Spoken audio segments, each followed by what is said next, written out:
This is a sketchbook for the Muslim Girls Fence project, recreate to the best of my abilities. I started off by looking at the photography supplied to us and just analysing it and seeing what he was trying to say. He was trying to make the girls seem like really powerful and the heroes of the whole project. So I wanted the identity to recreate that and have the same feeling. I started off by researching studio outputs identity for Ni Nyampinga, a Rwandan non-profit organisation.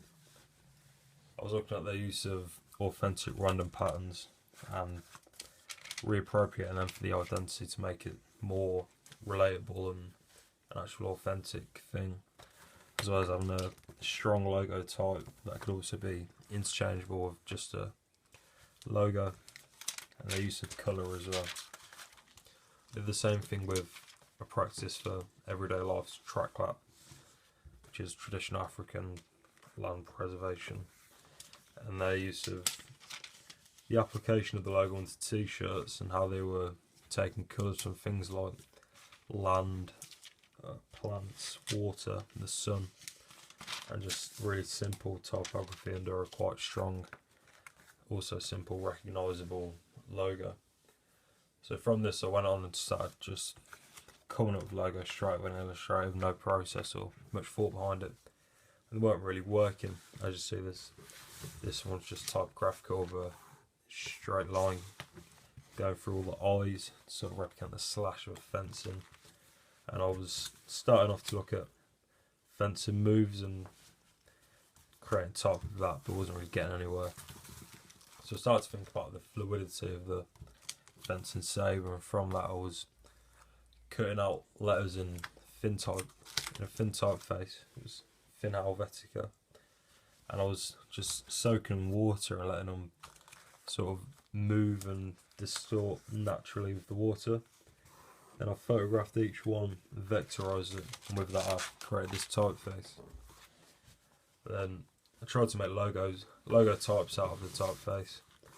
Actually here, that's just the initials, put it into a circle, stacked above each other and just straight across. But it wasn't really working, it wasn't something that I thought really replicated the project.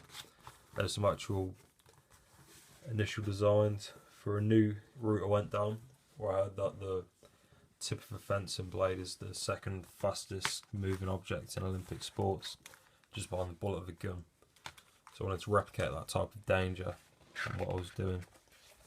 So I found that there were two moves in fencing, the lunge and the parry, and with that I created a typeface just using the direction that the blade goes with each move, which is this angular and then this straight.